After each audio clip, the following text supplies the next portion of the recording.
sa akin naman yung meaningful na experience ko doon, yung makikita mo silang nag-smile sa'yo.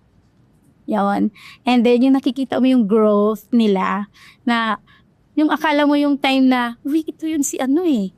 Ito yung batang tong ano eh. But then nakikita mo yung growth niya na, ay, ganyan na pala siya ngayon. Oh, nagtatap na siya. So yung ganun. And then yung the best talaga na ano, kasi mostly nasa lower section ako. So, parang hirap ano ng bata na paano mo madali silang matuto. Paano mo silang maiangat agad. Na ganito dapat yung ituturo mo makukuha agad.